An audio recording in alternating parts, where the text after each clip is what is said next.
ময়মনসিংহের আলম মামার রহস্যময় মৃত্যু। ঘটনার বিবরণ। ময়মনসিংহ জেলার ত্রিশাল উপজেলার কাঁঠাল ইউনিয়নের জিসান নামের এক ব্যক্তি তার নানির কাছ থেকে এই ঘটনাটি শুনেছিলেন। প্রধান চরিত্র আলম সম্পর্কে জিসানের মামা বর্ষাকালে রাতে ক্যানালে বাইর বা ঘূর্ণি নামের বিশেষ ফাঁদ পেতে মাছ ধরতে যেতেন।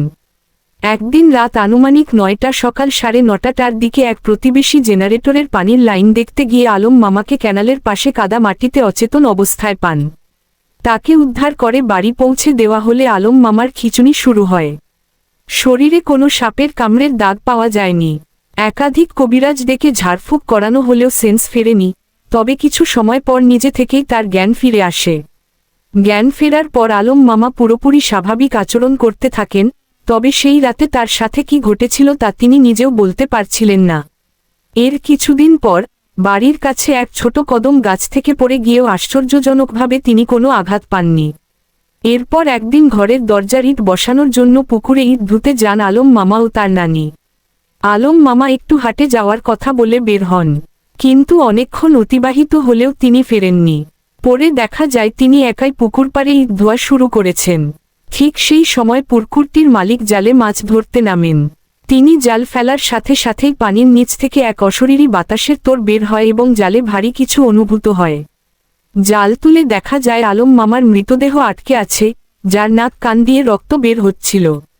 ক্যানালে মাছ ধরার সময় কোনো অলৌকিক শক্তি প্রথম আলম মামাকে আক্রমণ করেছিল বা ভর করেছিল, যার ফলে তিনি অচেতন হয়ে পড়েন। গাছ থেকে পড়ে কোনো আঘাত না পাওয়া কিংবা সময়ের অমিল হওয়া ইঙ্গিত দেয় যে সত্তাটি তার দৈনন্দিন কাজে ও চলাফেরায় হস্তক্ষেপ করছিল। পুকুরে অশরীরী আত্মাটির প্রভাবেই আলম মামার সলিল সমাধি ঘটে।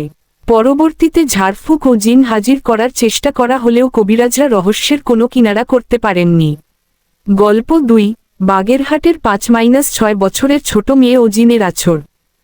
বাগেরহাটের হজরত খান জাহান আলী এর মাজার সংলগ্ন এলাকার এইচএসসি পরীক্ষার্থী মেহেদীর জীবনে ২০১৩ সালের শীতকালে ঘটনাটি ঘটে। সে সময় ধান খেতে সেচ পাম্প চালানো নিয়ে বাবার সাথে রাতে বের হতে হয়। রাতে পাম্পের যন্ত্রপাতির ব্যাগ আনতে সাইকেল চালিয়ে বাড়ি যাওয়ার পথে এক বাগানের কাছে হঠাৎ শক্ত কিছুর সাথে ধাক্কা লেগে সাইকেলের চাকা বেঁকে যায় ও মেহেদী ছিটকে পড়েন। কিন্তু রাস্তায় ধাক্কা লাগার মতো কোনো গাছ বা বস্তু ছিল না। বাড়ি থেকে ব্যাগ নিয়ে ফেরার সময় মেহেদী দেখতে পান আনুমানিক ৫-৬ বছরের একটি ছোট মেয়ে দাঁড়িয়ে আছে। মেয়েটি নিশ্চুপভাবে তার পিছু নেয়। পরবর্তীতে সে রাতের ঘটনা ভুলে গেলেও কয়েকদিন পর থেকে তার সাথে ভৌতিক কাণ্ড ঘটতে থাকে। রাতে ঘুমের ঘোরে বিছানা থেকে দরজার সামনে গিয়ে দাঁড়িয়ে থাকা, আর কলেজে ওয়াশরুমের পাশে সেই ছোট মেয়েটির অবয়ব দেখতে পাওয়া। পরিস্থিতি দিন দিন জটিল হতে থাকলে স্থানীয় ইমাম সাহেব মাগরিবের পর ৩ টুকরো কাগজ জ্বালিয়ে তার ছাই নাকে দেওয়ার ব্যবস্থা করেন। তা করার সাথে সাথেই মেহেদীর ঘাড়ে প্রচণ্ড ভার অনুভব হয় এবং তিনি যন্ত্রণায় ছটফট করে ওঠেন। ইমাম জানান তার ওপর জিনের আছর বা অপচ্ছা রয়েছে। পরবর্তীতে এক ওঝা এসে পানি পড়া ছিটালে মেহেদীর ভেতরে থাকা জিনটি জাগ্রত হয়ে ওঠে এবং প্রায় ৫-৬ জন লোক মিলে তাকে ধরে রাখতে পারছিল না। জিনের আত্মাটি মোটাকণ্ঠে দাবি করতে থাকে, আমাদের ছোট মেয়ে কোথায়? এই ছেলে আমাদের মেয়েকে খুঁজে এনে দেবে, আমরা প্রায়ই ওকে নিতে আসি।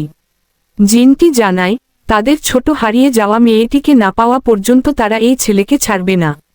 পরে ভয় দেখিয়ে তাড়াতে গেলে ওঝাকে ব্যর্থ করে দিয়ে এবং ডালভাঙ্গার নাটক না করেই জিনটি সাময়িকভাবে শান্ত হয়।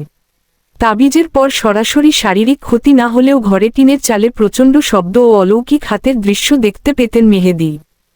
১ ঘটনার সূত্রপাত।